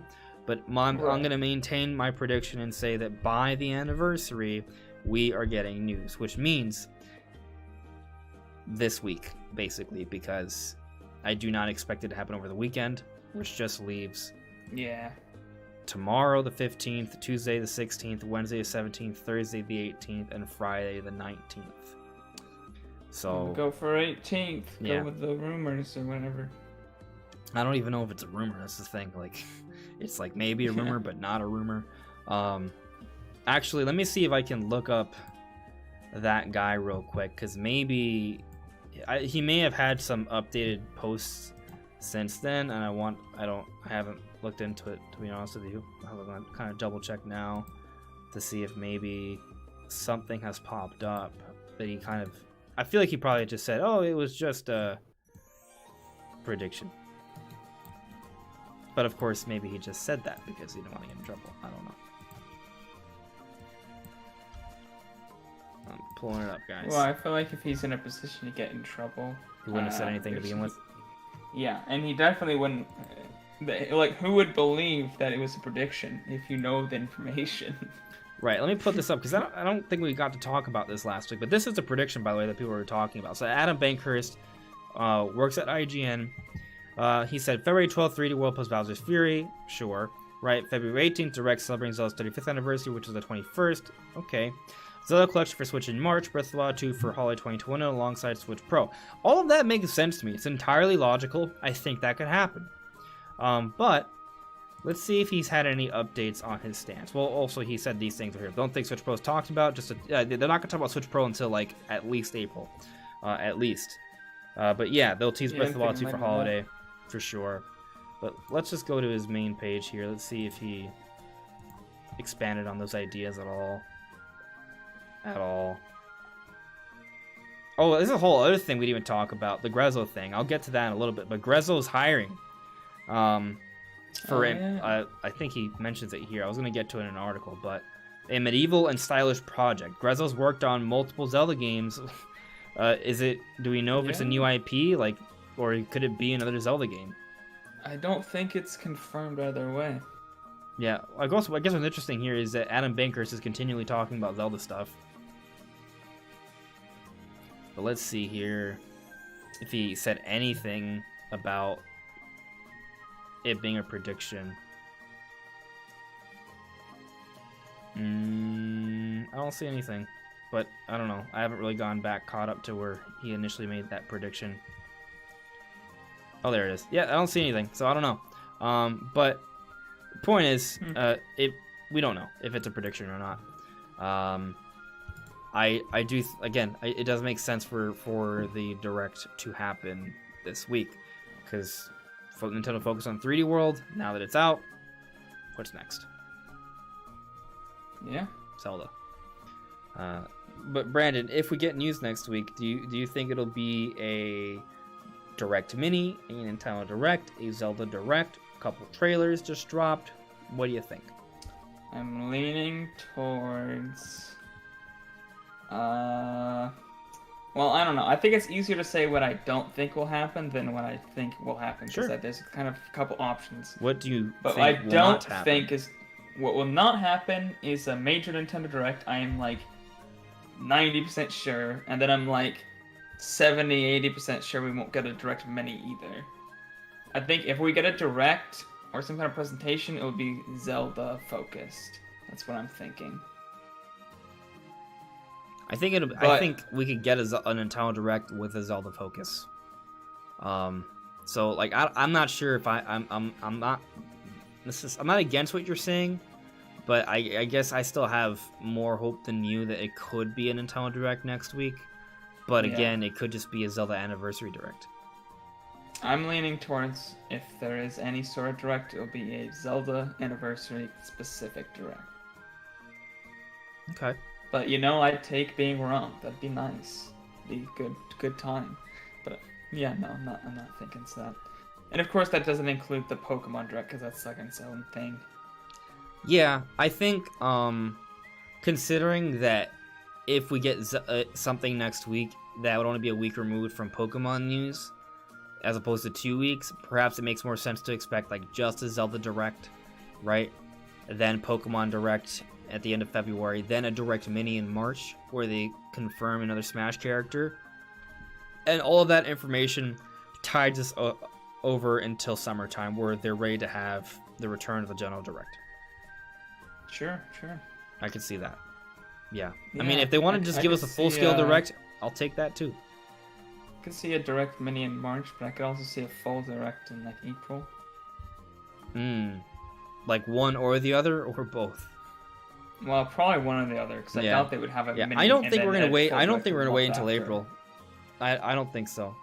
It's definitely possible we can get earlier than that, but it's also like they don't have to talk about things until April. I think here's the thing though, is that now that 3D World is out, all that's left that's being published by Nintendo is new Pokemon Snap, and also Pokemon Company's publishing that, and that's pretty much it. It's like a dual publishing. That's it. There's nothing else. Monster Hunter Rise is a Capcom thing. Big thing that Nintendo's supporting and pushing, but it's a Capcom thing. They paid money for that, Nintendo did, but still. They don't have anything else, so like I feel like they're gonna have to announce things. Nintendo doesn't come out with just 6 games a year. They come out with over 12. There's gonna be multiple things coming out throughout the year. Some months will have more than one Nintendo product. lean towards the latter half of the year. I think it's when, like, the second half might be a lot more packed than the first half. Yeah. I don't think the first half will be empty though. Well, I mean, I think we'll probably get like been pretty Skyward solid. Sword for May or something. That's what I've been kind of thinking too. I'm not sure if I'm ready to see that because Adam Bankhurst's predictions will get a Zelda collection in March. I guess it depends on what that collection would be, right? Does it include Skyward Sword? Is it like a big collection? Is it just Ocarina of Time, Majora's Mask on the eShop? You know? Right. But I do expect some sort of Zelda legacy content in the first half of the year, right? Yeah, and I'm thinking, like, if they have Skyward Sword in May, and they have a direct in, like, early April, then they could totally have enough time to announce something for June. Because they got May covered with Skyward Sword. Give us a trailer for 2D Metroid. Like, yeah, that could work. Announce something big for June, maybe another smaller title to go along with Skyward Sword in May. Like, they can get away with... I don't think it's too late into the year to... Like, I don't think it's like, oh, they did it then, now there's definitely nothing coming out for May, or, you know, like, any issues like that. Yeah, so let's kind of, like, picture it together, right? So this week they have a Zelda Anniversary Direct. They announced some eShop releases, right? Maybe they also announce, like... I mean, yeah, they just announced some eShop releases, and then... March, they just focus on Monster Hunter Rise, but they also come up with a Smash character. So we see a Sakurai Presents in March, right? And then in April, it's new Pokemon Snap, but then we get Skyward Sword HD in May. And then at some point, we get a trailer for 2D Metroid, and that comes out in June. That could happen. But when's the anniversary for Metroid? August. I think we get Prime Trilogy in August. Okay. Yeah. But what I was actually... I feel like there's gonna be a direct mini or something though, because I feel like there's gonna be a few more announcements that need to be made even more than that before summertime. Because I still am all in on that Fortnite Samus thing. Like, they could just have that be a trailer drop, but I feel like if you're gonna have an announcement of a Metroid game 2, you might as well kind of like put it in a direct mini or a direct, you know what I mean? So maybe we get a direct mini in March, right? Or it's next week. But you know, between like Smash content, maybe a Metroid announcement, giving us a date for No More Heroes 3, giving us more information about the Shin Megami Tensei games, maybe, and obviously all the Zelda stuff. Like, there's definitely a lot of material there that we kind of already know about to have a direct mini. Yeah, there should be enough. I mean, technically, if you shove like all those things alongside a Zelda Direct, it can just be a Nintendo Direct. Think about it. If you talk about if we have a Direct in either March or either this month or March, you talk about several Zelda products, right? Some remastered games. Skyward Sword HD, Breath of the Wild 2, but then you also talk about Monster Hunter Rise and Shin Megami Tensei, and you also mentioned new Pokemon Snap, but then you also confirm a date for No More Heroes 3. You announce a couple other third-party ports, maybe one other new third-party exclusive on there. You get that all together. You have a Metroid trailer and then a Fortnite thing for Metroid, like all that's like, and then a Smash character. That's a direct, you know. Yeah, it's a pretty decent direct. For sure. So, good. We'll I don't know. As far as what I'm gonna predict, though, I'm just gonna stick with what I'm saying. I think Zelda Direct, Pokemon Direct this month, and then something either a Direct Mini or a full Direct in late March, early April. That's what I'll say. That would be my final prediction for that. So a Direct of some sort in April. Yeah. Okay. Maybe late March, but I'm thinking early April. Okay. I see late March, but we'll see. We'll see for sure. Let's check on the chat before we call it a night. So, cool. Birdman, to me at least, they would let the people know that Zelda's anniversary is a thing. If not, then that means that they are focused on the financial year to end, and then they say the Zelda Direct. Birdman, the PR dude tweeted the teaser for the Mario Direct at 11 p.m. Central Time, so I don't know. Solidus, honestly, one thing I really want from the Zelda Anniversary is a Figma for Breath of the Wild Link.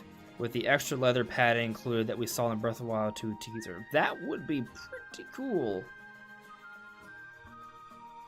Hello there, Beverly Carter.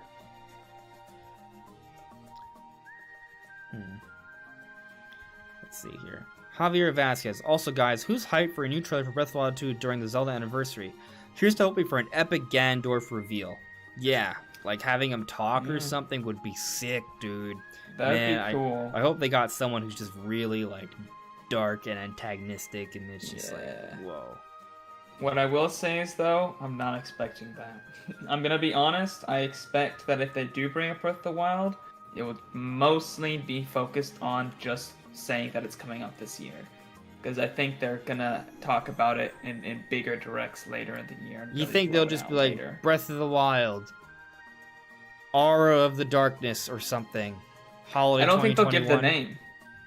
I don't think they'll give the name until they do the full blowout. You don't even think? Okay, I mean, I get what you're saying with that. So you don't think we're gonna get any tidbits at all? Nothing? You think? No. We will. Yeah, well, why can't they have like Ganondorf talk? Like, well, how great of a tease would that be?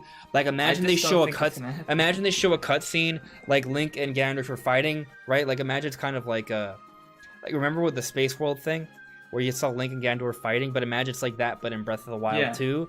And then it's like cuts to cutscene, and it's like Ganondorf's like, "You're never gonna resurrect Zelda" or something like that. Like she's dead already, right? Like something like that. Like it's like a cliffhanger sort of comment, but it's also crazy because Ganondorf talked.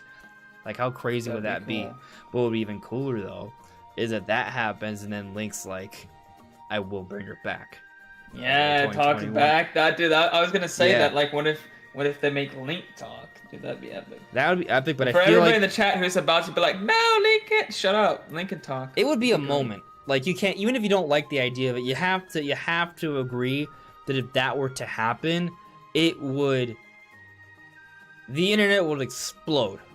You know, like headlines would be Link finally talks after 35 years. Yeah, Link talks. Dude, no, think about it. Link talks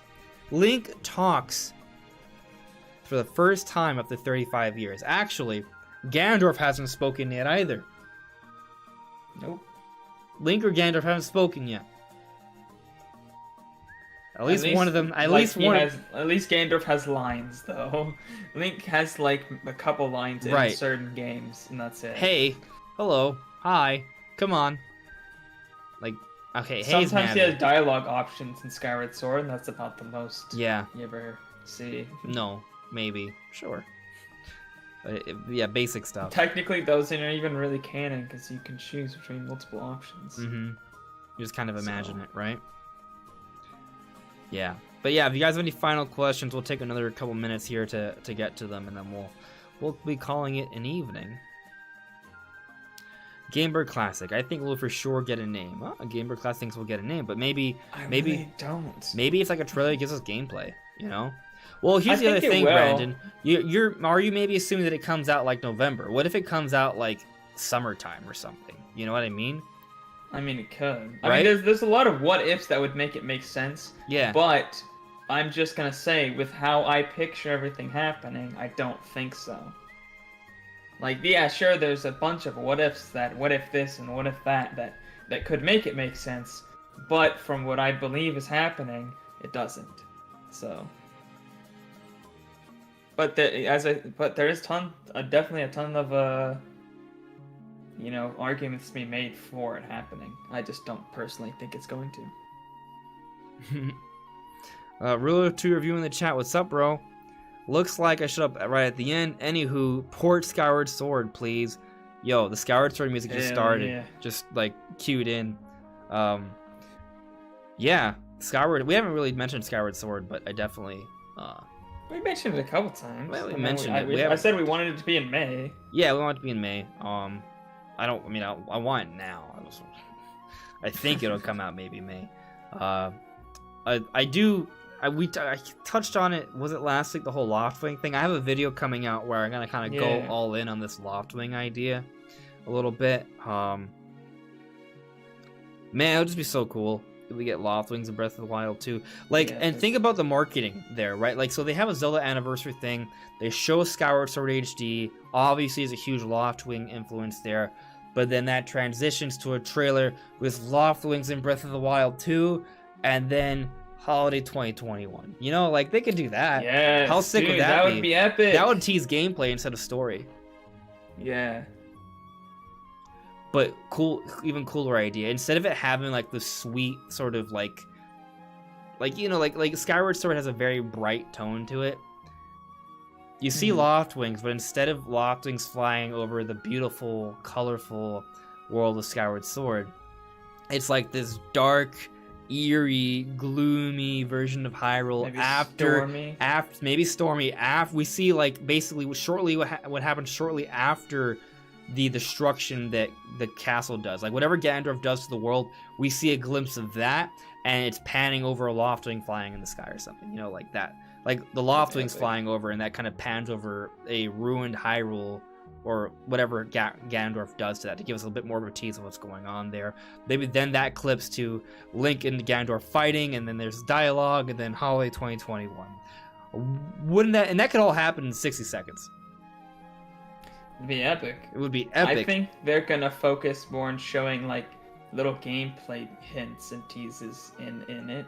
Wouldn't that be a gameplay hint? Like just seeing the changes to the world, and you'd be like, "What's going on?" That part I think is the. And what if you? I think it's the switching to the Ganondorf cutscene that I'm less inclined to think will happen. Hear me out. What if like you see Link and Ganondorf fighting each other, right? And you see like Link use some cool moves that have like that green glowy hand mechanic that allow him to do some like crazy sort of like weird mechanics while he's fighting him this epic battle. I guess the thing is that if Link and Ganondorf are fighting, it's the implications like the big final climactic battle, unless a big mechanic is that you're fighting Ganondorf like throughout the game.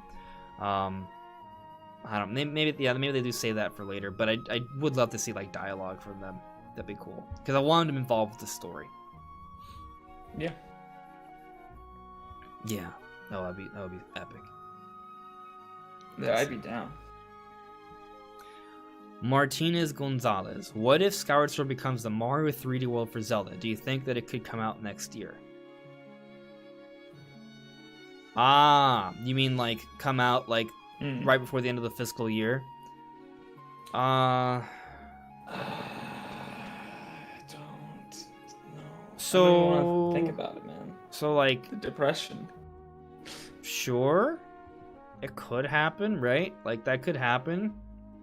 But the thing is, like that would just be I would say that would mean the development time for the game for this sequel took almost as long as it did for the main game. Well, they're talking about Skyward Sword coming out in right? Yeah, they're talking about Martinez Gonzalez is talking about Skyward Sword coming out next year. Oh. Yeah. They want it to come out in the okay. Yeah. Wait, but then Breath of the Wild would still come out this year? That's what I'm assuming the implication is. And I guess the thing about that is it's not impossible. It's just usually Nintendo will come out with a remaster first before the big new game, you know? Yeah. Like if anything, what history has suggested is that we would get just the Zelda remaster this year, and then the 3D Zelda would come out the year after. I don't believe that though. I think Breath of the Wild 2 is coming out this year. I think because it's Zelda's anniversary, that kind of opens the door for more than one Zelda game to come out in a year. Which is why I think Zelda remaster content first half of the year, second half of the year is Breath of the Wild 2. Yeah, I think it's been plenty of time for them to come out with. They could have come out with a whole new Zelda game off a completely different engine, but at this point, with the time to take. I would say suggest the game is gonna be big. It's gonna be a big game. Yeah, hopefully. Yeah.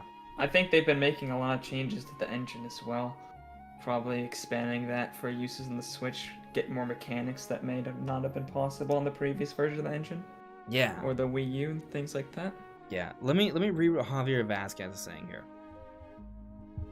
3 things that can make the new trailer for Breath of the Wild 2 a 10 out of 10. Best trailer of 2021 would be 1. A Ganondorf reveal with a brief reveal of his voice. 2. Gameplay scenes showing Link's abilities with the Zonai hand and all the cool things he can do with it. 3. A conclusion of the trailer showing gameplay involving Zelda herself. Whoa. That would be pretty epic too. People would be very excited to see playable Zelda. For sure. Yeah. Taker610. Will Link in a catsuit fight Fury Ganon in Breath of the Wild 2? I hope not. That would just be so strange. But maybe it's a costume. I mean, like, there's a lot of costumes in Breath of the Wild, right? So the idea that Link has a catsuit isn't that much of a stretch. Not too crazy. Yeah. It would be, I mean, he can wear the Tingle outfit, so wearing catsuit's not that much of a stretch. I feel like a chicken suit might make, or a cuckoo, or yeah, that would be funny. I would like to see sense. that actually. Dude, it'd be great if you And could like. we could have a power too, where like the flock doesn't kill you, right? So you can anger the flock, or you can maybe even control the flock. I and imagine it would have like them. some kind of like stamina boost for your glider, because you're a cuckoo. Oh, that's another interesting idea. Yeah, that'd be fun. Man, well, hopefully we get some sort of Zelda news really soon, guys. That will be exciting. But let's take it all with a grain of salt. Let's see what happens. Yeah. I'm sure we'll at least get some sort of news next week that we can talk about this coming Sunday. So we will see you then. But that's all for now. Any final thoughts, Brandon? Yeah, just looking forward to what Nintendo's gonna show, because I think things are coming soon. And yeah, I'm just to reiterate, I'm thinking this month we're gonna get that Zelda Direct and a Pokemon Direct, and that'll be good amount of information. For sure, yeah. I'm right there with you, but we'll see. Anyways, guys, thanks so much for listening and watching. We'll see you really soon. Take care. Bye. Bye, guys.